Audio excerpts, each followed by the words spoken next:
ya va.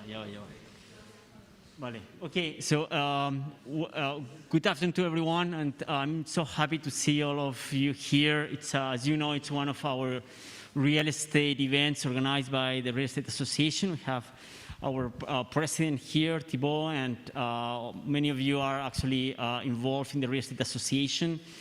This event is streamed, so basically I'm going to introduce, Claudia is going to introduce you, Fátima, so before introducing you, and we are so excited to know about you, I'm going to tell you a little bit about ESCP, what we do. ESCP is it's a French business school, it's a grande école, but we have presence in 5 countries, almost 6. But 5 of these campuses are quite big. We are one of the smallest ones here in Madrid. We have many programs. One of them is the Master of Science in Real Estate, which most of these guys belong to. And we have, our vocation is to become the #1 in continental Europe.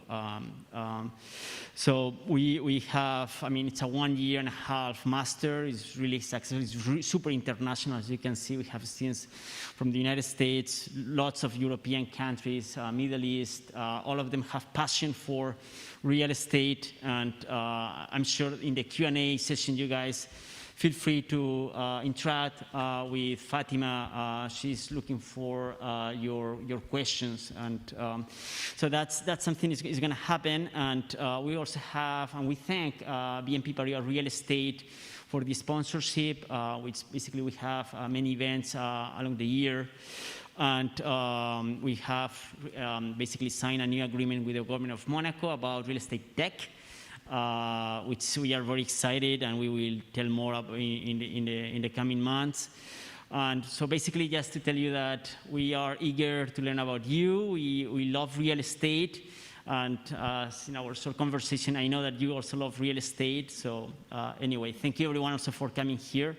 And I now give the word to Claudia Russo, who is the kind of director of REAS, executive director. Thank you so much. Thank you, Jaime. I'm Claudia Russo, founder of the Real Estate Association and now director with Francesca Hitho-Sapei. So the association began fundamentally to unite youth students with the real estate industry. And this was primarily done through events, which luckily we have been able to find a hybrid way through presential and spacing and streaming to make these events happen, which is the most efficient way to bring you guys closer to the sector. However, despite not despite, the opposite, thanks to the ambition that the students here have, we have expanded the reach which we're having with the association, and it's not just limited to these events, but many of you are also involved in other branches, such as the research department, which is led by Jaime Luque and Claudio Montero, and another event which we'll be announcing in the upcoming months, which is a bit more confidential. Obviously, all of this is only possible due to companies such as BNP Paribas Real Estate, who is sponsoring these events, but also due to the employees of big companies and the big companies itself, like Fátima from Grosvenor, who make these events happen. They support us not only economically, but also by being here and by giving us their insights and their personal perspective, in this case, which is something that we can all learn from.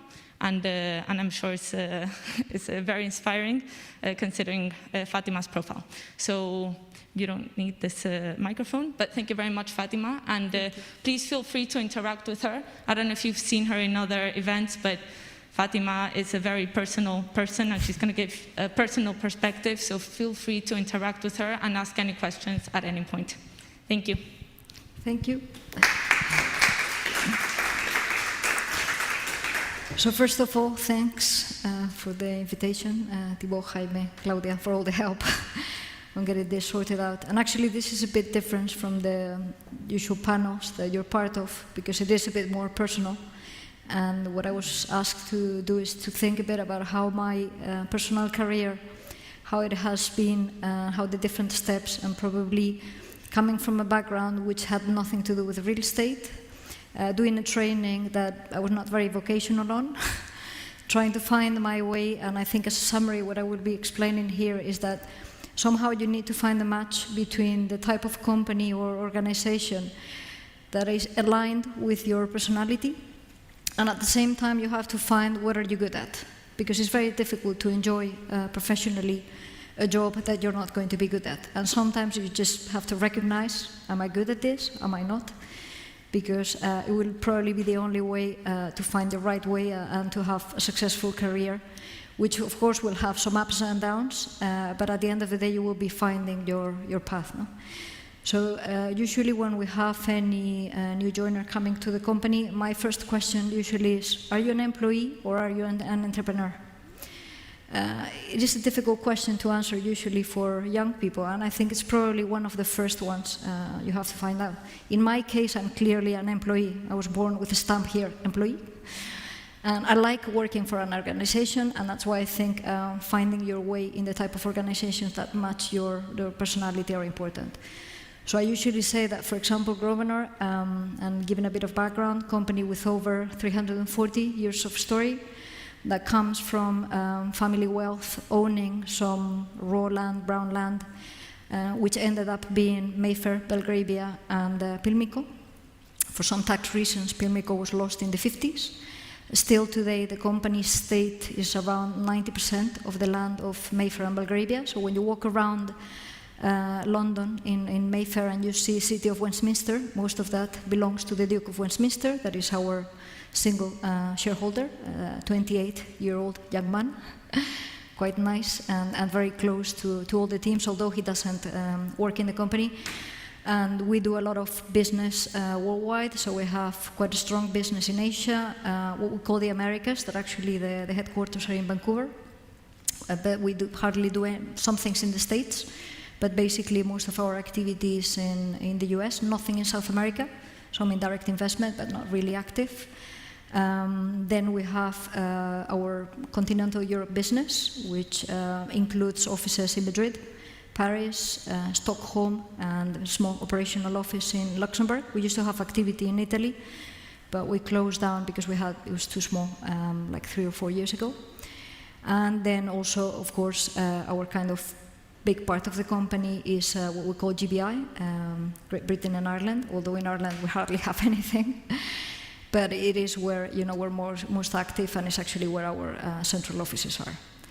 So I will be explaining a bit. I've been here for 13 years, so I know the company quite well. And actually before that, I used to work for the partner of Grosvenor in Spain.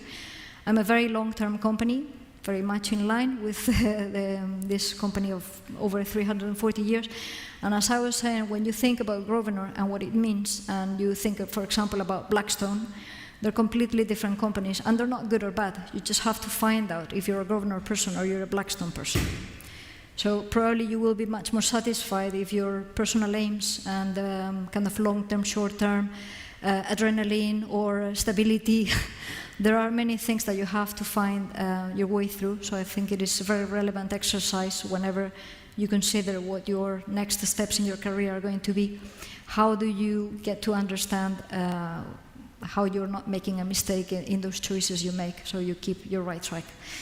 So I'm going to do a small, an overview, but when Jaime was saying we love real estate, this is one of our last projects. Actually today we have signed our first SPA for the delivery of this residential block. We bought a building 3 years ago coming from court administration, which was quite a complex one because it was the largest in Spain, Forum Filatélico. 300,000 people affected, really complicated court process, and we bought this really, really ugly office building of the 70s, located in one of the best streets of Madrid, not far from here. It's Modesto La Fuente with José Abascal. And with Estudio Lamela, we've done this really impressive project where we are delivering this beautiful residential that we can see the reflection of this beautiful listed park across the street. Offers this really nice final asset. So when we say we love residential, we love real estate, is because we want to be transforming things, we want to be creating value, and we want to be part of something that will remain in time. And actually, probably in 20 years' time, when we pass by and we still see this block, we think, well, we were part of this. And that is quite exciting, and it's probably quite different from many other activities, even if they are kind of transformation. So I'm going to speak a bit and going into the personal. So I was born in Bilbao. Don't care to say what my age is, to understand a bit how the years pass by. So I was one of the few expats in Spain in the 70s, 80s. My father used to work for a Swedish company. So we were moving around, and actually we left Bilbao in 1982. I still go back, still my hometown. But actually, I can understand that ESCP is opening a campus in Madrid, because I think Madrid is a city full of opportunities. And actually being our final choice for me was the place to remain. And although you have some international background and you work for an international company, but I think Madrid, if you can choose, it's one of the best places you can live in. And I think the quality of life is great. So I came back to Madrid just before starting university, and I really didn't have any vocation. So I remember that in Spain, when you're going to university, you have to fill a form where you say, what's your first choice? What's your second choice? What's your third choice? I was quite a good student, so I got the first choice. And actually, my first choice was architecture, but the second one was medicine, and the third one was geology. So that's how clear my vocation was. Actually, what I really liked was fine arts. I like drawing a lot, painting, and there's plenty of things around art which I enjoy. So when I started the university, I realized, first of all, that I was really bad as an architect. So I would never really enjoy it. They usually say this fear of the blank paper was something that really scared me to death. And I could see plenty of situations where, looking at the projects and how few very good architects you have in reality, that was really a challenge. So our project classes were classes of 200 people. And actually, I remember this funny project that we had that was like a triangle to be doing this individual standalone house in Toledo, in a very steep place. And it was a triangle, the plot. So I realized that out of the 200 people, actually 90% of the people had cut, that really acute corner just to do the toilet. And suddenly there were 3 people that created somehow space that was using that beautiful corner to create something, an incredible space. And probably out of those 200 people, there were only going to be 3 outstanding architects and not 200. So I think instead of thinking, well, this is going to be a failure, I'm completely disappointed, I'm just going to be one more of people just drawing lines forever. And doing memories of types of doors in a project, that probably I should be doing something else. So my first choice was to complete the 2 degrees that the School of Architecture was offering at that time, which meant that I finished building and I finished planning. I really like the planning side because I think that the city transformation and the urban transformation is always very interesting. And probably I was lacking a bit of legal background because it is usually quite technical, and then the planning of the lawyers is usually very separate. So I even considered doing a law degree later to specialize on planning. But I started working as an architect because you want to start doing things, and the career is long enough because 6 years plus a final project, so it was too long. At the same time, I still keep my interest in art, so I used to be a book illustrator in watercolors, I like photography, I like painting, I like sewing, I do plenty of things, which I still enjoy, and I think that at the end of the day, what I've realized is that creativity, when it's something that you can do if you want to, but you don't have to live off if you're not good enough, then it is very satisfactory, but it's not if it's something you have to make your life out of. So, as I was saying, I realized that I wouldn't be enjoying it, and that what I would like to do is something completely different. So suddenly, and actually in the university, I found an ad to work for Ernst & Young. So I went to my first interview in Torre Picasso, and it was a completely different life from working in an architect law firm, which in Spain, they're not like in many other countries, they're very personal. They're usually quite small, and actually they don't usually operate like a company because the type of responsibilities architects have and the way we work. Actually, an architect in Spain signs off Structures, we shouldn't say it here because this is the civil engineers, but actually architects can sign structures, installations, the full project, and they assume full liability. So when you see in many cases that you have international firms like Foster doing projects here, you will always see that they have a Spanish partner that is actually the one that goes to jail if the building collapses. So probably the fees go for the international firm, and the right to go to jail is handed over to the Spanish architect. So when I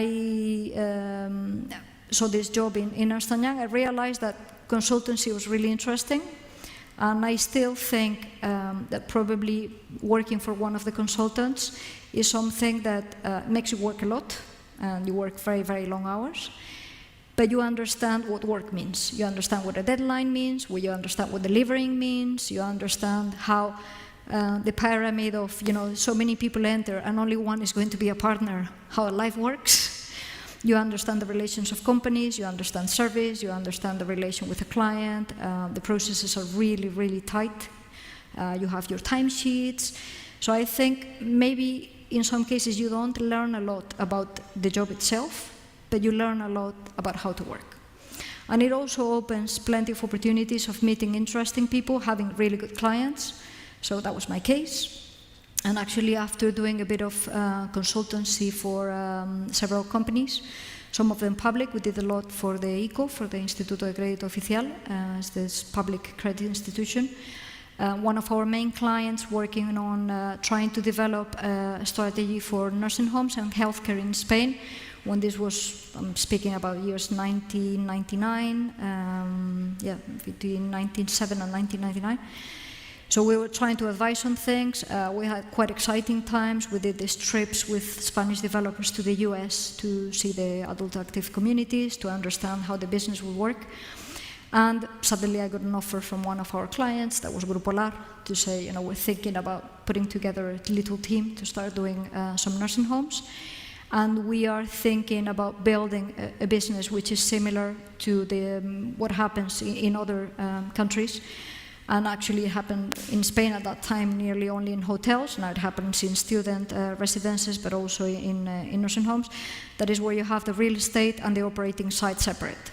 Up to that time, it was completely the same. It was usually a family owning a nursing home, running it, and no one was thinking that the operator could pay a rent to be able to do something, and that actually a strong operator could be growing and having a very aggressive expansion plan. So when I joined Grupo Lar, and I think I'm going to, when I joined, suddenly I realized that I was, for this very ambitious plan, I was one of the only 2 people that were working on that project. So it was very nice to have a job, a boss and yourself. And so it was a very interesting time because we did a lot of things to try to grow the business. And actually I will be speaking a bit about a couple of case studies. I think that one, because it was something that was really innovative at that time, and probably today it is quite interesting from a business perspective. I will go into a bit more detail on what that challenge meant more on a professional side. So during some time we were able to grow the portfolio, and I was, at the time there was going to be one other employee. I was offered, so you're an architect, so you can cover the technical side and be in charge of the developments we're going to be doing, or you can be kind of more doing the expansion and finding the sites and growing the business, the agreements with our partner. And that was probably the first time where I really had a choice to say, am I a business person, or do I still want to be a technical person? Because I enjoy architecture, I like it. I'm not going to be the one drawing, but what am I more interested in? And I decided that I was more a business person. So at that time, it was also when I decided to do some post-degree training. The degree of architecture doesn't have a lot of economic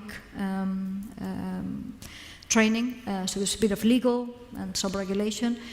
So I decided to do a post-degree in ICADE to try to have a better background. And I think that was extremely helpful because, I knew that Excel had the little squares, but not much more than that. So being able to more run the business, and actually after that choice of, I want to be heading more the expansion of the business, my boss left, and I took over the managing director role of that business, which meant that at 33, I was sitting in the executive committee of Grupo Lar as a group, having international activity with plenty of asset types. So we were doing a lot of residential, a lot of second homes as well, a lot of coast development, a lot of shopping center development, some industrial warehouses, offices development as well. Having activity at that time, more or less, it was Spain, a lot of Portugal as well. Some Eastern countries, mainly Poland was where we had bigger activity. And then we were starting to do some things in South America, starting with Mexico, then extending to Brazil. So during some time, I have to recognize that it was a very exciting time, having a very nice team. And actually this, and I was telling the anecdote to Claudia, that the good thing about having good teams and good people is that actually you build a network that kind of never breaks, because it becomes a net that long term, you realize that there's people that you may not have the same type of relation, you're not working any longer with them, but the relation remains. So I was putting one example of the person that was my technical director. He used to be a volunteer for Caritas, this charity organization. So when the crisis came, and actually we sold the full portfolio quite successfully, together with part of the operating company, but I'll cover that a bit more later. So he moved to a project manager that was going to be finishing the projects. And after some years, there was nearly no works and no activity, so he didn't have a job. And Caritas offered him to join as a technical in-house. He's just retired. But actually, at some stage, we decided what we want to do with we have quite an extensive charity activity through the Westminster Foundation. And we decided that that person that I used to trust to do the developments in a company that I was working was probably the right person to give some of our money on charity to do some of the works they were doing managed by the person you trust. So suddenly, 15 years after, someone that you've trusted in one type of job, because he was someone reporting to you, is suddenly kind of a partner in something completely different, but the relation and the trust remains. And I think that sort of network, and for many of you that are very international, that will create that network in a much more extensive way, I think is something so extremely valuable that you will find over time that every year, every job, there is a certain number of people that will remain in your professional and personal lives. And it's something that sometimes when people say, well, I don't want to get too involved personally with people, I think that's a mistake. I think you will always find, as I was saying, a match with companies, a match with people. And I think being generous to people and having good relations is something that will create some of that network, that somehow it will come back and you'll find that same people, because the world is much smaller than we think. That's one other thing that we realize. So what we sold were 33 developments at that time, and what we sold was 15 developments at that time, and that change in the business meant that we had no longer nursing homes to be developed, and I was offered to take over the largest part of the residential business of Grupo Lar. So it was like coming down a level, because I was not an MD any longer. But actually the size of the business I was going to be running was completely different, because it was like the core business of Grupo Lar at that time. So there was a couple of years, really exciting, huge team suddenly, so with a bit of help of some coaching and a lot of work. I think things went quite well, but actually we were already in 2007, and although we usually say that the downturn started in 2008, I can say that was not the case. In the resi sector, we could see already in the summer of 2006 that the sales were weakening a lot, and actually we're starting to do weekly committees to check how the sales were going, because everything was too irregular. So usually the downturns, and except for this case, with the COVID, but usually the cycles are not as obvious as we think. They usually, the problems start a bit earlier, and being able to detect those things also are very important, because it means that the choices you're going to be making in terms of your professional opportunities will be very relevant. So in my case, I left Grupo Lar at the beginning of 2007, and what I had really clear is that I shouldn't work for Resi any longer because it was going to collapse. And that was April 2007. Okay? So it was kind of a crystal ball. I should have bought some lottery thing or with the same kind of luck, because I made the right choice to say I want to move into a company that does a lot more commercial, that I think is going to be more stable and long-term. I'm a long-term person. And actually, Grosvenor had been a partner of Grupo Lar. So we had some connections, and there was some recommendation from the company I was living from, because we had some JVs together. So it was good to keep the same type of relation. So I moved to Grosvenor in 2007. As I say, I've been here for 13 years already. So in Grosvenor, actually when I joined, again, we go back to a small team. It had been just after the split with the JV with Grupo Lar. We had a lot of assets, so we kept all the offices under management and some industrial warehouse and some retail. So for some time, I was the head of investment and development. We were looking for opportunities, but we're speaking about 2007. In 2007, we're all building business plans where we're saying we're going to invest for 100 million, and the rents are going to go like this. And we were at peak of rents when you see the cycles and you analyze the markets, and you see it was, there had been a bubble in offices in 2002, and then in 2007 we were up here, even higher than the bubble. We've never achieved the level of 2002 again, even in 2019. Obviously not in 2020, that we don't know where we're heading to. But that choice to move into a different type of activity, I think it was the right choice, and it was the right type of company, and it's been an extremely safe umbrella to cross the desert. Having a lot of trust. Obviously the team has increased and decreased depending on the business needs. And actually we had the opportunity at some stage to start doing development and to do other things which are a bit more intensive than just pure investment. So in 2011, I became the managing director of Grosvenor in Spain because my boss left. And so I took over the business, but actually during several years, it was just selling some of the assets we had because the funds were finishing their investment period. And we just had to be divesting, and it was very difficult times, obviously. So everything was a challenge. Selling at valuation was a challenge. And it was quite difficult to build the credibility to reinvest. But the company decided, let's remain here, because Spain is a market where we've done quite well. But actually there was kind of a cultural change that I think I was pushing a bit, saying the more, because we're never going to be an absolutely huge company here, so the more we concentrate and the more we specialized in a place, I think the better it will be.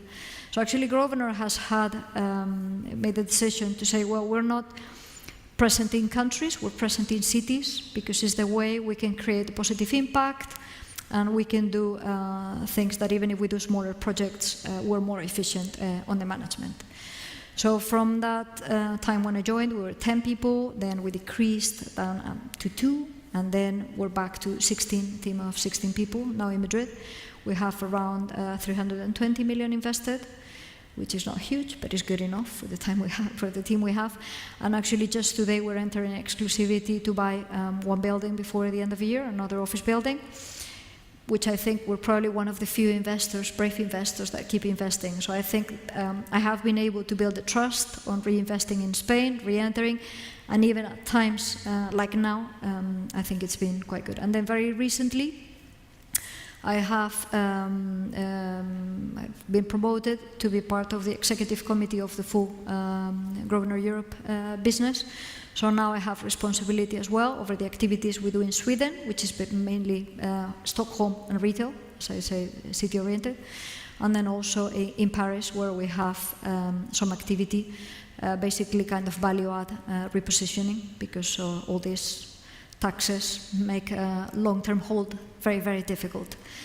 So at the end of the day, I say, well, across my personal experience, I've had a lot of exposure to a lot of sectors, a lot of kind of risk profiles. So I've never done any kind of very pure opportunistic, because I've been in companies where the risk approach was a bit more conservative. But moving from value add to absolutely core and prime, I've nearly done anything. I've done nursing homes, I've done offices, I've done land management, I've done resi, I've done refurbishment. So I've been covering quite a lot of areas. And when I'm asked, what do you enjoy more? This is a bit like when they ask you, which of your children you love more. Well, you love them different, but there are all the areas I think are interesting, and obviously there are some that are more exciting than others. And for Juan, I would like to say that logistics is not interesting. Obviously, there are projects like I was showing before, or all these images that I've been putting on the presentation. This, for example, is a refurbishment we are completing now in General Arrando, in the corner with Santa Gracia, that has a protected cave in the underground, which will become, we hope, a nice restaurant someday when restaurants are back. Listed facade with all these elements that we had to preserve, even the green carpentry and wood. Although we are achieving very high, we have BREEAM, very good for this building, which is quite a difficult achievement. And if we look at some of the other images that we had, if I'm able to manage, this is our show flat of another development in García de Paredes. This is Modesto La Fuente, again, some details of the facade. This is the show flat of Modesto La Fuente. So I think doing beautiful things and finishing them well, and I think it is something really nice. And sorry, no, this one. And actually this is one of the the biggest challenges we've done, and we are completing this one. We hope we sign the final work certificate in the weeks to come. This is a project that we bought an existing facade, which was listed, just the middle levels. It was not listed on the ground floor. And actually you had some additional building rights that you could be extending. And we are completing a really impressive project in García de Paredes, number 4, next to the theater of Canal. And this has been one of the biggest technical challenges that we've had. We have an in-house technical team. So in my case, I enjoy a lot drawing on the plans, looking at what the architects are doing, or even being involved in choosing some of the finishes and the things we do. But actually I like architects doing their job, and I'm just stepping in to give some of my ideas, which I think sometimes are valuable. So, and I'm the boss, so that helps. And they listen to me.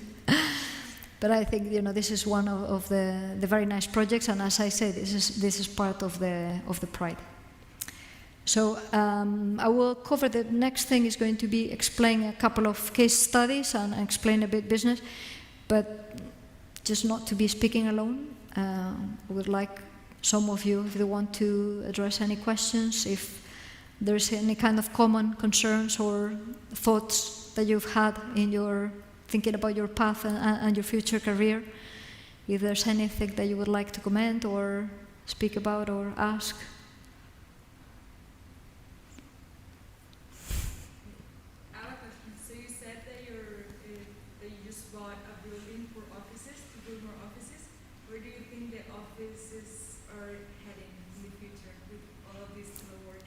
Well, I think we have the same idea as when the virus is over, but so I think everything is a guess. But and that has been one of the biggest challenges now in front of our board, to say, we're buying an office building, which is a traditional office building, and how do we explain that this is resilient and the value is going to be protected in time? So there are several arguments that we've been working on. So one of them is, am I buying at a lower price? So am I applying any kind of discount? So what happened 1 year before? How would I have valued this building 1 year ago and now? Am I getting any kind of impact? Because when I see the valuations of my existing assets, actually they come down. So would it make any sense to buy at that price? So there's one thing around the pricing.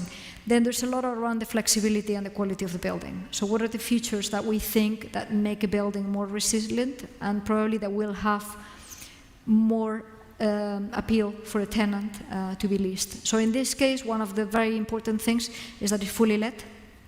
And actually the type of tenants and the covenant of the tenants is very strong. And they are very linked to the building because one of the largest tenants did the sale and leaseback some years ago. So for them, it's their headquarters and their level of engagement is big. So that's quite good. It's quite solid. And then the other thing is that we've been working actually from an architectural perspective on the layouts. So if I take the floor plate, and I think about all these crazy ideas that I'm listening from all the architects and all the consultants that everyone is giving on. This is going to be a place for congregation. It has to be extremely flexible. Maybe traditional desks are not here any longer, but if people sit down, they need to have, I call it the hamster bubble, because it's just like, being inside the hamster ball. So I need to have 1.5 meters, and no one can circulate at less than that. So it means that you need to have wider desks, you need to have corridors, you need to have multi-use spaces. And what we realize is that this building, I can still have, in a post-COVID world, taking all those inputs, some space that I can fit one person every 15 square meters, which is an extremely efficient building in a normal floor plate. So you try to tick the boxes. The height, where you can create more ventilation, you can replace the installations. The age of the building is not an old building, so actually kind of improving or upgrading, so with new technical requirements will be good. So I think we're just looking for things which are stable, safe, flexible, and kind of value protective. But it's difficult to tell.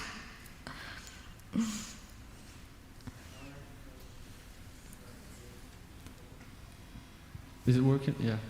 Hi, thank you for the beginning of your presentation. I had a question. I was wondering, in your opinion, which is the asset type that would... Can you hear me? Yeah. Which is the asset type that would benefit more from the COVID situation in Spain? That's a difficult one. Well, I think for sure the demand for resi remains. Okay, so that there's no question. So I think offices are challenged, retail was already challenged. Logistics, I think we are being a bit over-optimistic and nothing, not everything is fine. And obviously we have a very old stock, so there is a huge opportunity, but that's limited. And the value creation is what it is, so I'm not sure about that. So I think there are not too many options, but I think the demand for resi will always remain, and especially and this going back a bit to the history of what happened in the last downturn. How do we compare it to today, and why are we still comfortable doing residential projects? So in the last downturn, and probably these are figures that are not familiar for most of you because you're not Spanish, and obviously in the downturn you were still in high school or in the school, so back in 2007. So 2007 we were developing 900,000 houses per year. Today we are developing 120,000 houses per year. So we're still at something like 15% of the pipeline we had in the downturn before. So obviously houses have to have affordability, they have to be in the right location. If you build them in the wrong place, the demand is not going to be there. But actually there is not an overstock like we had before. And I think that is very important when we try to compare the situations and a potential downturn, because the stock is really, really small. So even if you think that healthy take-up for Spain was never 900,000, it was never 500,000, probably it's 250,000, but we're half of that. How many sectors do we know that the offer we have is half of the demand? Obviously, as I say, it has to be in the right place, at the right price and everything, but if you're able to deliver something that makes sense, obviously there is not an oversupply, and I think that makes it quite strong. Then obviously there is the build to rent, which looks like a trend, but what we're seeing is that there is a lot of uncertainties around all the regulations. Actually, we had an experience in Grosvenor. We bought a building for rental, and we held it for 1 year. I didn't know how to explain again to my committees that the regulations had changed again, and that holding a building for a year, we had like 3 types of contracts. Some people could break the contract in 3 years, then the ones that we signed between this and this date, they could stay for 7 years with no market update, and then after, it was just impossible. So you try to build a business plan, and that type of credibility is very, very complicated. But obviously there is a demand. And it is a trend. When you look at overall Spain, 17% of the market is rental. Madrid is over 30%. But we're still very, very far from any kind of healthy structure where people don't need to own homes. And I think the downturn already changed a bit the mindset, because we used to think, and we have this say in Spanish, you know, brick never falls. Well, brick sometimes falls. And the people who had all their wealth concentrated in a house with no cash, they had huge problems. So I think the culture is changing, the trends are changing. I think the mobility, how young people live now, and the fact that probably financially owning a house has never worked well. It was more cultural, and I think that culture is changing. So obviously the build to rent is going to work well, but I think the uncertainties of the regulations are going to make it slow down a bit from all the initial plans that we were seeing, all these huge companies coming with a lot of money. But I think the demand is there. And then there are some companies that think that retail in Spain is performing completely different to other countries. There are, and I'll see how I say this the right way, but shopping centers in Spain in non-wealthy areas perform really well because they become part of the leisure and the culture of people. So actually they perform better than anywhere else. And I remember last year that we were looking at some statistics, and within our company and the research team, they were saying, how is it possible that in Spain you're still developing 17 new shopping centers? It's the only place in the world. But actually when you see the performance, or you see the numbers of the SOCIMIs, and you see the sales, and you see the footfalls, obviously there's winners and losers, and that's something that will happen. But it is quite funny to see how in Spain usually the losers were the shopping centers in the wealthy areas. So is there an opportunity there? We've seen companies like UBS or some kind of core investors investing in retail again, because they say, well, at 7%, I'm fine, because I'm buying at such low levels that I'm going to be making money anyway. So is there an opportunity there? Depends on your profile, depends on your money, depends on your rotation, depends on your time frame. So I think opportunities, obviously there are. And I think one thing which is linked to one of the case studies, I think there's a huge opportunity for good quality pipeline, whether it's offices. So we have a commitment, and it will be the second case that I will be explaining. From Grosvenor, we have a commitment on net zero carbon.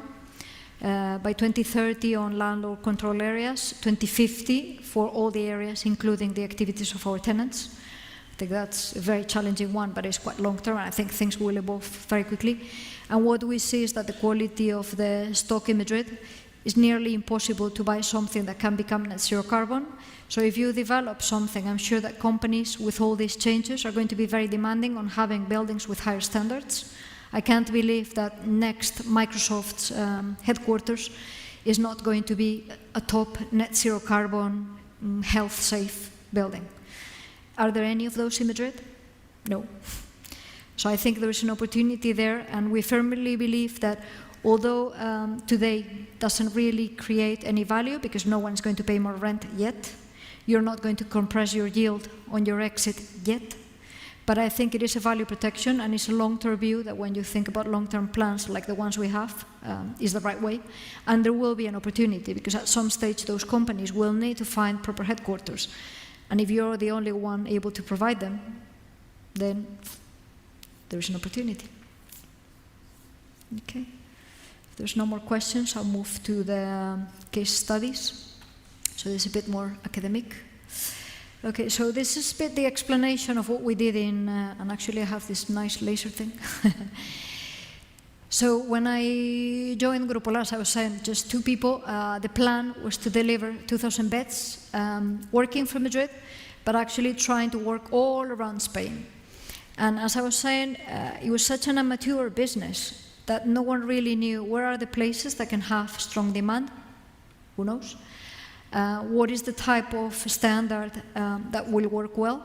Well, let's ask the operator we're working with. But actually one example that I always put for how immature the business is, and I think it also remains like that. If we think about this location of this building, and we say, you know, we could be doing a hotel, there's no question about what the quality of the hotel is going to be. You know, in this street, Almagro, beautiful building, obviously this is going to be a 5-star. Okay? Or 4-star, thinking a bit more corporate, but it's obviously going to be a very good hotel. Our reference here would be the Santo Mauro, and you would be doing something similar.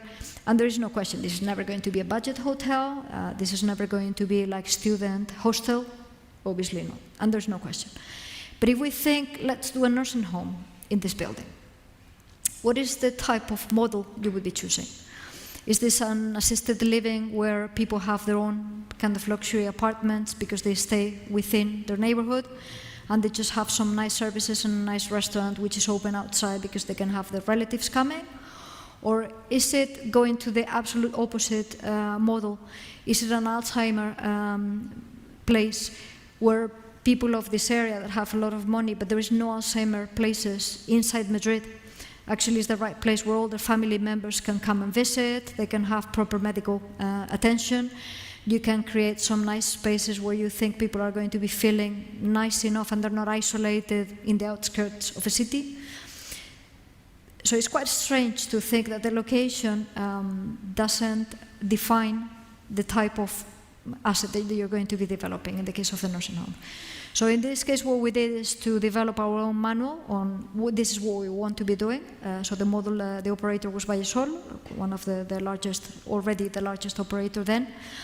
And so what we defined is what has the bedroom look like, and what we think about the future. At that time, most of the bedrooms were double, and there were some companies in Germany that had gone bankrupt because they had moved the regulations from 3 beds to 2 beds, and that already made the business collapse because the margins are really thin. The operating costs are very expensive. So we say, you know, we have to be ahead of that. So at least 70% of the rooms have to be individual, because in the long term, this will be the demand. All of them have to have their own really accessible bathrooms. The kind of social areas, they have to be much more extensive than you usually have, because you don't want people isolated in rooms. They are assisted, but they need to have activities. So very kind of stupid things like a hairdresser or having a doctor that was there 6 hours and people were just queuing to tell the doctor, you know, my finger today doesn't hurt. Is something that someone listening to them and the feeling that you have a doctor is extremely good. So you need to have like a waiting room, huge waiting room, just to have people chatting. And then when the doctor leaves, if they haven't been attended, it doesn't matter. They've had the chance to speak to someone, and that's enough. So all these cultural things, all these behavior things that were important, we tried to include them in the projects. We worked on a manual. And then to define which could be the cities that could have stronger demand in a market that, as I say, was not mature at that time, what we did is to build a La Calle index. Cristina Lacalle was my analyst. And what we did is to say, what are the KPIs that are actually good drivers or less good drivers to think that is a good place. So things, for example, like what is the percentage of people that have private insurance? That is important, because how much money are people ready to pay for additional things? And it's not the same thing in Seville or in Alicante or in, because the idea was we're not doing things in Madrid. Madrid, we know it very well.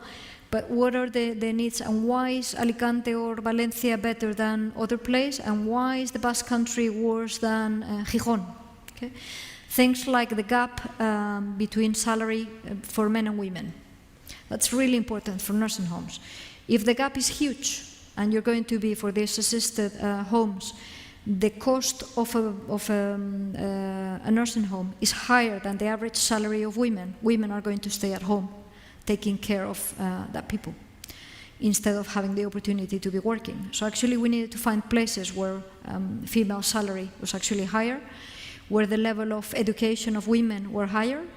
So some cities or some capitals that could be really close one another, and you could say, well, it looks like the microeconomics are very, very similar, but they're not, because you were looking at that type of thing. Things like energy consumption, what is your overall life cost? What is the percentage of ownership of homes? Because at the end of the day, old people don't have a lot of cash, but usually they're quite wealthy because they do have their homes. So the higher the number, the easier it is, usually, although most of them don't want to spend in a nursing home what they want to hand over to their children. but that's another point. So what we did is to say, well, we know more or less in the several cities which are better than worse. And we just worked out all those KPIs, trying to weight them. So at the end, the way we were getting the formula was actually kind of reflecting which city was better than the other, and we applied that for the rest of the city. So what we ended up, and there's one other funny experience about the south to extend, is that we had in Vigo, Gijón, Zaragoza, 3 in Barcelona, Valencia, Alicante, Seville, 2 in Malaga, and, sorry, this is Granada, Seville, and 2 in Malaga. And the numbers work quite well, and actually they've been quite successful centers. I'll show a couple of pictures. And I think the way we measured it was very difficult to measure the number of the demand, the exact number, but you could have a feeling of where is the place that is more open to this being a business or not. Although it was a bit, making up how you analyze that business from scratch, because there were no references at all. And then one other thing that was quite exciting is being in Madrid. If you're working in Barcelona or in Madrid, you call JLL, CBRE, and you say, I'm looking for plots to do nursing homes. And they say, okay, here's the list. But how do you do that in Granada? How do you find a plot in Granada? It's really difficult. Or too in Malaga. But Malaga is bigger, but in Seville, there is a very dark and opaque market. Places like Alicante, and of course, speaking to agents about I want to buy in Gijón, it's extremely difficult. So actually for the south of Spain, we did something with our PR agency at the beginning, which was, well, let's do a survey. And it's kind of a director survey, where we ask questions which will have kind of obvious answers. But actually we're trying to support the idea that the very good service and the very good premises are going to be attractive for older people.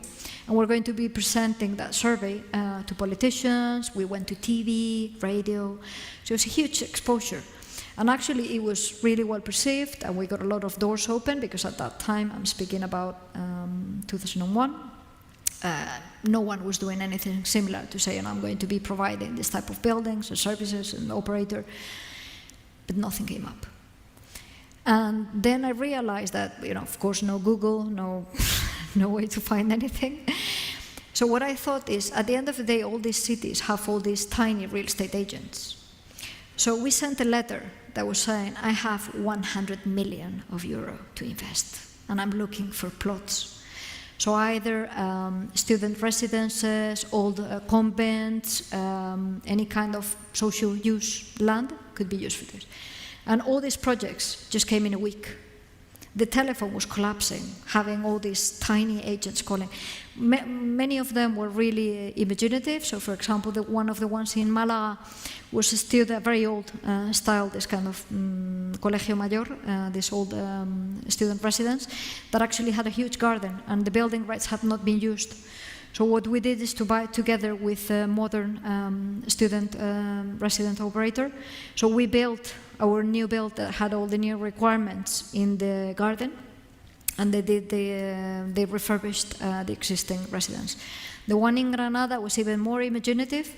So if some of you have been to Granada, has this really nice retail street, Calle Recogidas, which is very cute, but the shops are tiny, and you have this kind of triangular window, where on one hand, if you go in, it looks like a real estate agency, and on the other side is a travel agency, both of them with the same name. It's the same man that owns both businesses. And he's a very wise man that does a lot of initiatives. And actually he owned a few McDonald's. He had a few franchises with his brother. So when we sent the letter, he started thinking. And he put together a really amazing business together with us, which was actually a very big plot that belonged to a developer. And he was saying, I'm interested in doing a Macauto. And I also have a supermarket that is interested in that location. It's next to the bus station in a new expansion area of Granada. Wealthy, but good enough, and quite nice and resi. But the problem is that there's so much density in terms of building rights that we're not able to buy, because the supermarket is going to be one level, and the McDonald's, obviously, and we need big plot to be able to drive in. And so we need one use, and we've tried hotel, but the planning doesn't allow. We need one use that takes kind of the full height, and you can create a little tower with a garden, and do another use. So we did all the planning to organize that. We ended up having a nursing home, McDonald's, and the supermarket. And so he got the fees for selling the plot, he got the McDonald's, and then he sold the supermarket as well once it was completed. So it was like 3 businesses in a row, but it was quite interesting and then quite challenging to be able to be working for Madrid and having a team that had to operate all around. So I think more and more we see that teams are working across different places, and sometimes the cultural changes you can find and the ways of working between Madrid and Zaragoza can be bigger than maybe any of you working for someone in Germany very soon. So at some stage, because of the exposure we had, we took a share in the operator, and actually I became board member, and that was really interesting because you understand the operating business, and I think that's an experience that is always very helpful because you see the other side of the story of someone that has to pay the rent. And we ended up selling all the projects once we realized that we couldn't be expanding more, that we had done everything we could, and that actually the cities that we liked were already covered. And at the same time, there were 2 other developers doing nursing homes for Ballesol as well. So the project, we didn't end up in the 2,000, we were 1,700, but that was quite an achievement in that short period of time. And we sold our share in the operator plus all the nursing homes, some of them completed, some of them turnkey, in 2006 to Santa Lucia, which is a very large insurance company. A couple of pictures. This is one of the ones in Malaga. This is a very nice resi area. For us, one of the things, we don't want people to be isolated in places that, or in buildings that look institutional. We want them to be as similar to resi as they can. So the standards we were having for how you have to design the nursing home were really strict. You know, this is the size of the bedroom, the finish of the floor of the bathroom. But actually on the outside we were looking for architects that could find a resi flavor. So they never looked like a nursing home or a kind of an institution that I'm just coming here to die. So this was 110 beds in a very nice resi area. This is Catalan architecture, which is usually more plain, but actually it still looks quite resi. And this was a very large, it was our largest project in Barcelona, next to the Station of the North. Quite a nice area at the extension of Eixample, and we did here some assisted living apartments plus quite a large nursing home. And then finally, as I was saying, and I don't know how well, I think I'm on time more or less. And finally, speaking about these opportunities about sustainability, I think it's quite interesting the approach we have on the net zero carbon, and I was going to introduce briefly one of our latest, well actually our latest investment, and we hope to be doing something else this year. But this we completed in December last year, the acquisition of a building which is quite close to your campus actually, because it's in Monte Carmelo. So some of you may have passed by. It faces the M40 and then it has a resi area on the opposite side. So this is a building that belonged to IDOM. IDOM is a very large Spanish engineering firm, very high standard, 70% of the business abroad. Sorry, 75% of the business abroad, 70% infrastructures and public contracts. So quite stable. And they decided that they wanted to have a very aggressive expansion plan last year, and they sold their headquarters in Madrid and in Bilbao. We only bought the one in Madrid. Sale and leaseback structure with a 15-year lease. And actually it's a building, there's a couple of pictures, sorry, this one. I'll speak about the sustainability on the other. So this picture over here. This is part of what is called passive structure. So what you have is a very, very thick slab, 80 centimeters, that has all this system of pipes inside that actually, because, and you've probably experienced this, that the gap temperature that you have between day and night in Madrid is very extreme, in many cases up to 20 degrees, and is enough to be able to cool or heat buildings, just getting kind of a heat recovery system. So with that really thick structure, you have all those pipes going together. So there is no raised floor, there is no suspended ceiling. This fabric pipes is just the primary air that comes in the building, no noise, no water, because you don't have any kind of air coming in. all these elements help also with noise insulation. So today, this building uses something like 15% energy compared to a traditional office building. And actually, we are doing, and I'll put a video at the end because it's quite nice, we agreed with them within the sale and leaseback because of our commitment on sustainability, that they would be doing some additional works because they want to be using this as their own kind of laboratory, and also because it is obviously their landmark when they explain the level of engineering that they can have. So we agreed that they would be investing in the building to replace all the system of the photovoltaic panels that they have on the rooftop, which is actually kind of a green cover for all this kind of heat recovery system. And once they have placed that, it's not only that it's not going to have any consumption for the heating or the cooling over the year, but actually it will sell some energy back to the grid, which they're thinking about how to reuse for employee use. So things like having your own company cars that recharge electrically so you don't have to use taxis, for example. Or employees that come with electric cars and actually they recharge them with the electricity that is produced from the building. That type of initiatives, we think they're really interesting. So we're learning with them. The COVID has slightly delayed the works, but you'll see now what the building looks like because they sent us over a drone flight, and we think it's quite nice to understand the building, but I'll put it at the end so we cover that. Okay, and then this is one other example of the things we've been looking at. So this is a plot that some of you may have seen. This is the Repsol headquarters, Méndez Álvaro. All this area used to be industrial. It's been probably the most relevant, successful renovation, I would say, all around Madrid. And these plots were for sale. We bid here for both. There's one plot here which is offices, then the corner is residential.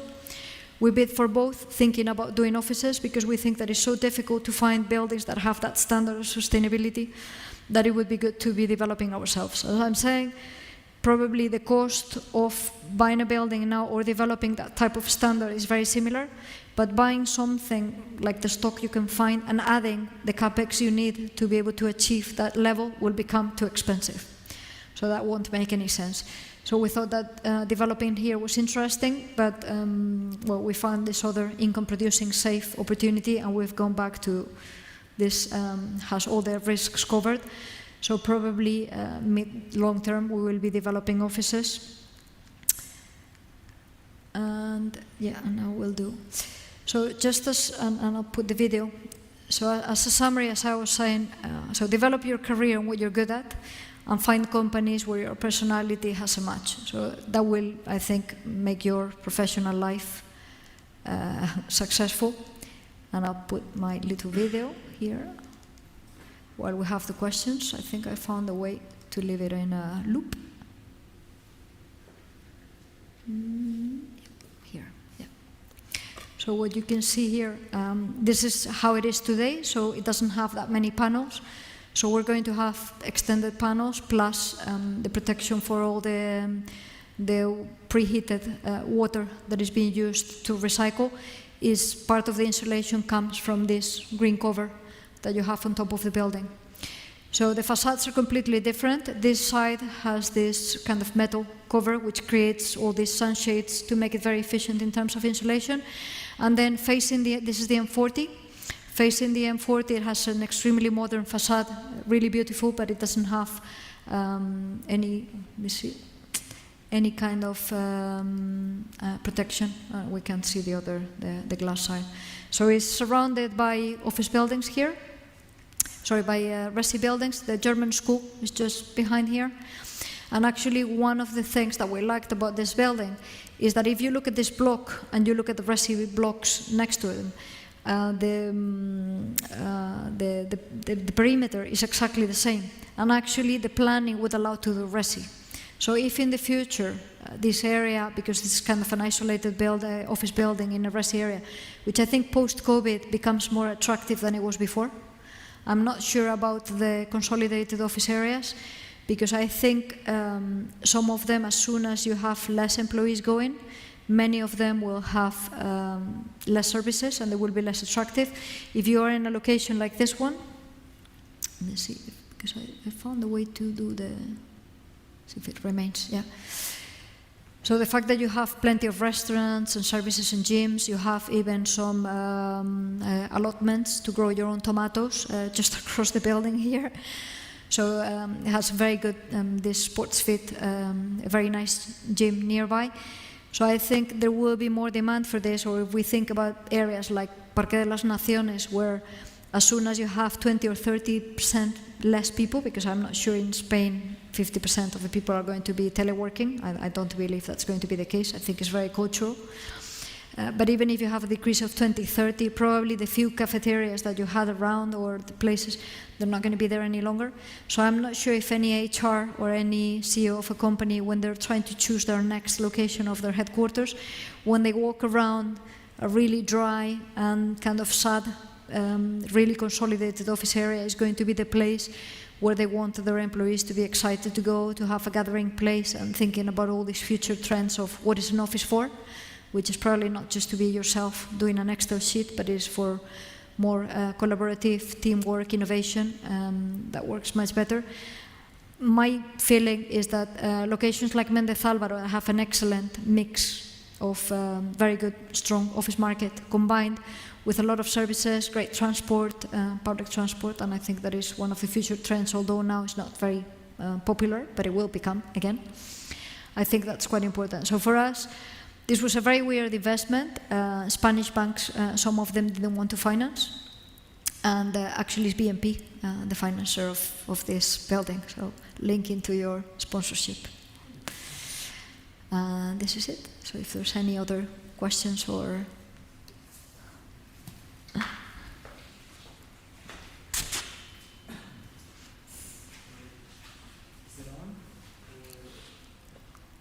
This will be better. First, I want to thank you. It was a really interesting presentation, and I like that you added the cases as well, so it was a bit academic for us. So I guess we'll start the Q&A right now. Does anybody want to start off? All right. Normally this happens, so I had a backup plan. My question for you, it's kind of two parts. So what kind of effect did COVID have on your business, on your current business plan, and also what kind of challenges do you see up ahead for like the coming 5 years for your business?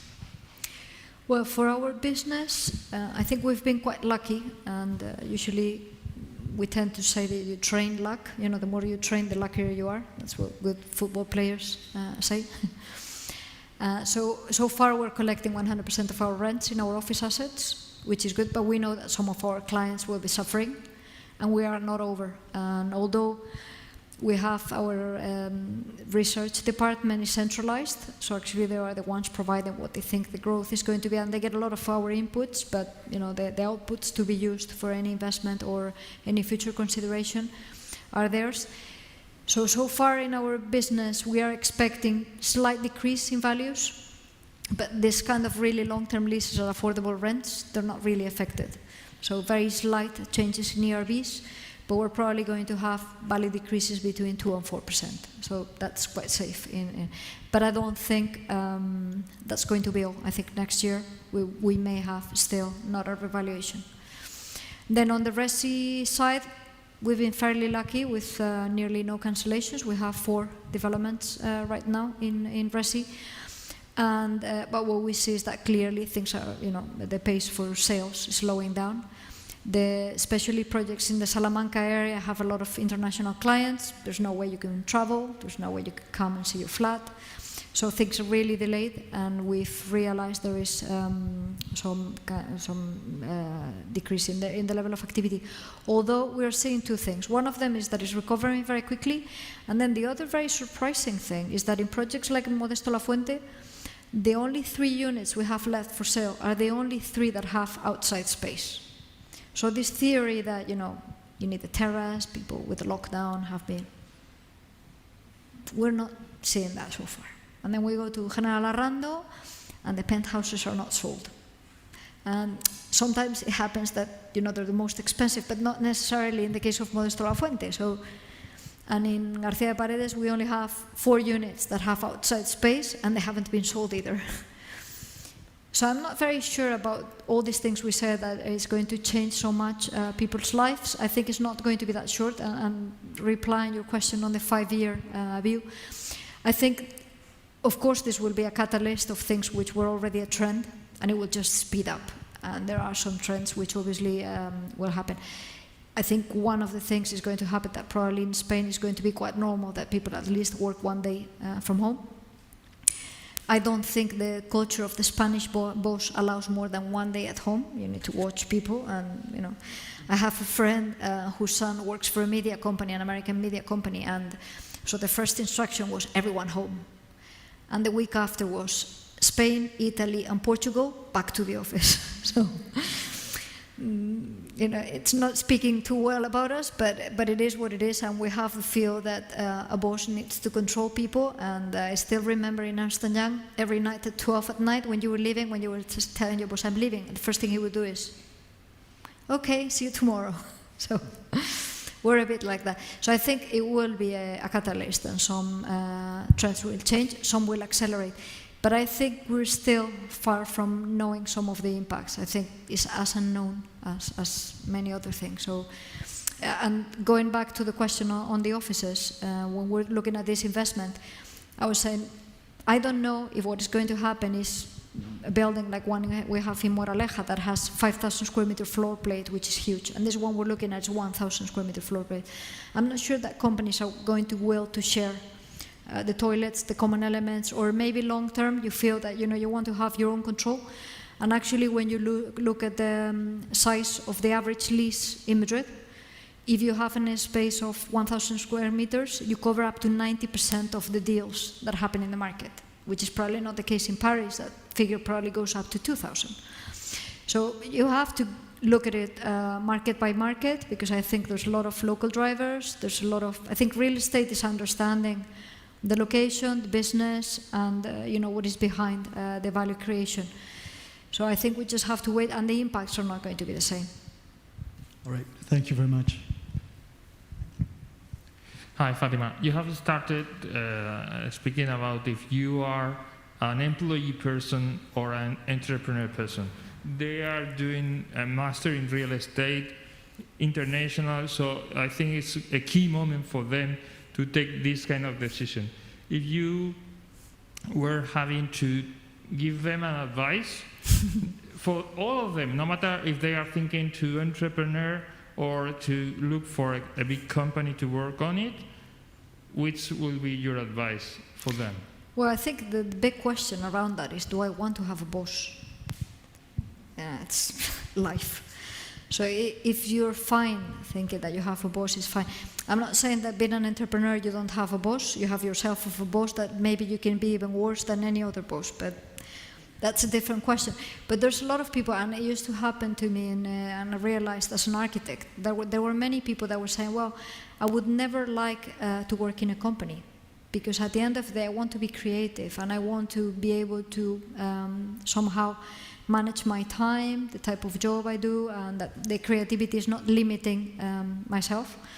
And I was thinking, well, but your life is much worse than mine anyway, so you can be very creative, but it's difficult to live off architecture unless you're quite good or you're very kind of business driven. So I think the key question is that, do I want to be part of a structure? Do I want to be following rules that someone else is giving me? And probably that has a lot to do. And then there are many people that actually is like phases that you say, well, for some time, probably what I need to think is, do I want to be learning? So as I was saying, the now Big Four, before Big Five, I think they're great places to learn things and to learn how to work. And that's probably an experience that tells you a lot about what your next steps can be, what is a well-organized company like, and where should I put my expectations on what working means and what being part of a company means. So are you happy in that environment, or are you a person that thinks, well, I cannot be one of 5,000? And then if you decide to be an employee, my advice is usually that you look at big organizations. Small organizations, they can be very interesting, but I think they're good once you have kind of consolidated your career, because they have very few opportunities to grow. So large companies will bring you plenty more opportunities, and I understand that all of you are really well trained, have a lot of ambition, healthy ambition, and I think healthy ambition is good.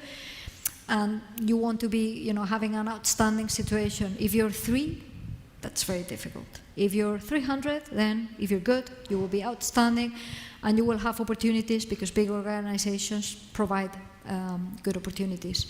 So I think that would be my advice, always to focus on large companies, at least in the initial stages. You will learn much more, and you will have plenty more opportunities to grow. Thank you. Okay.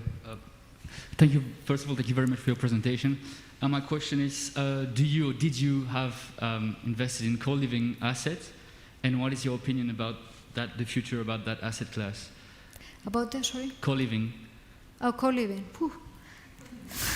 It's a difficult one. You're making very difficult questions. I have very little opinion because I know very little, because I've never been too interested, probably because I'm too old. And I think this is a new generation thing. I think it's very cultural.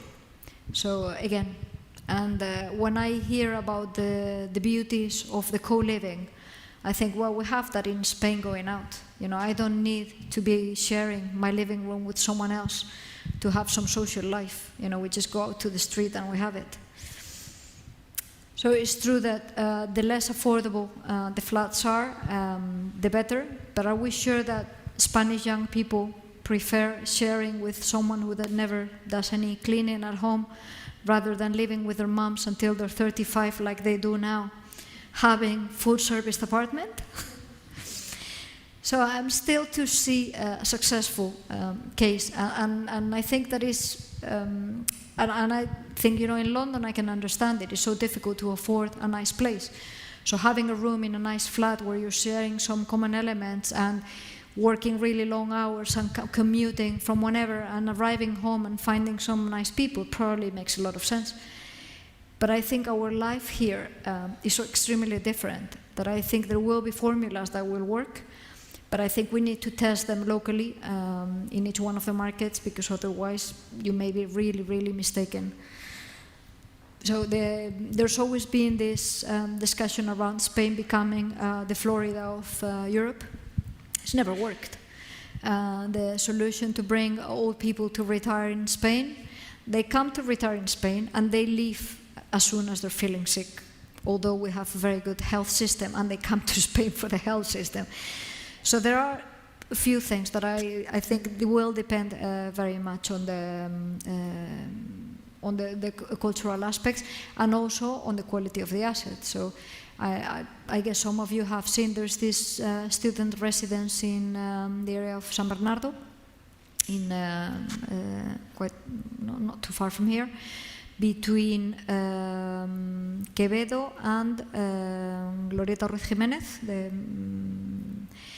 And it is a very strange place, because it used to be kind of a warehouse that was inside the courtyard of a block.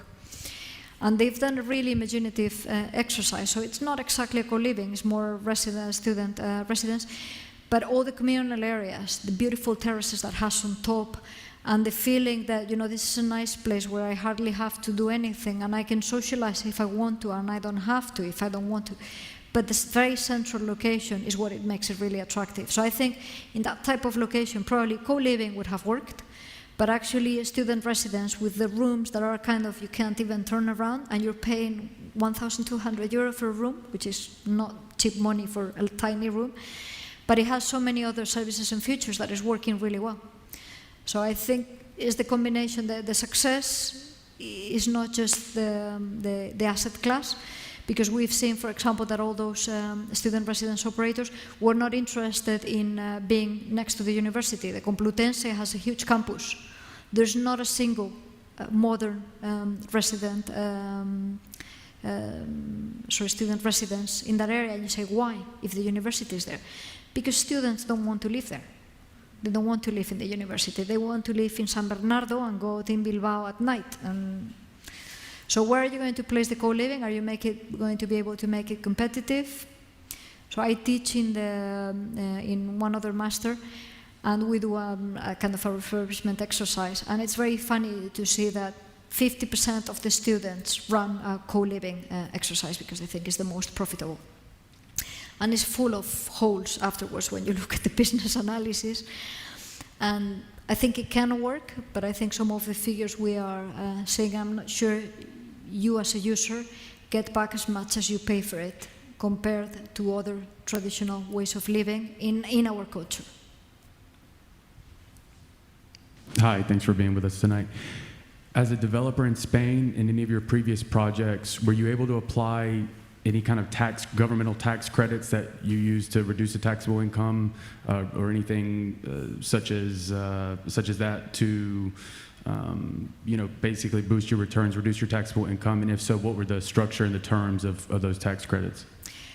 Well, in our case, it's a pity, but it's not a pity, it's good that we've made losses in very few projects, actually only one, and we've never been able to benefit from the tax credit because we have a company philosophy that doesn't kind of share any kind of liabilities between one and the other. We are too big, too long-term to be contaminating between one business and the other. In some cases also we have partners. So usually we create a PropCo that owns that building, Spanish PropCo, all the structures are here, money comes from London, and there is no cross guarantees, there is no way that that company can be reused, it's liquidated, and actually we are not able to benefit usually because of the partnerships. And actually it is usually quite a relevant point because we've seen, for example, in one plot that we bid in Paseo de La Habana, a very large one, that actually Goldman Sachs ended up buying because they were able to use some of those kind of bankrupt businesses that they bought. But they're very specialized on managing that type of losses to be able to compensate and benefit from those tax credits. So in our case, it hasn't been the case, but more because of the structuring that we have. More than, and as I said, we've just had one case of something that we finished in 2009, and it was a really difficult time to lease and to manage.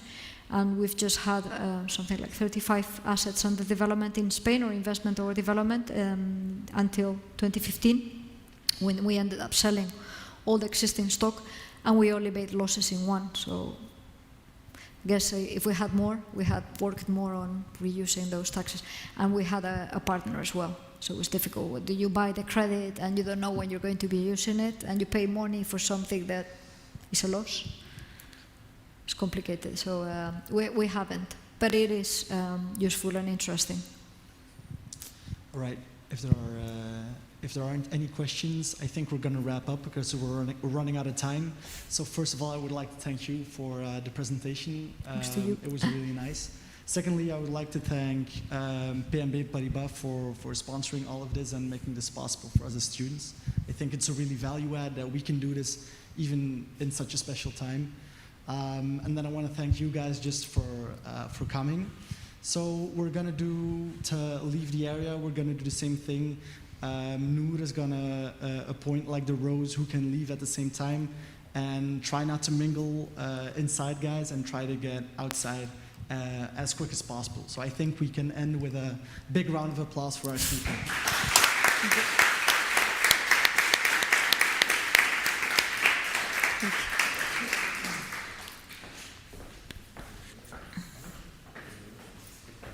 Voy a quitar esto, espera, me pongo la mascarilla.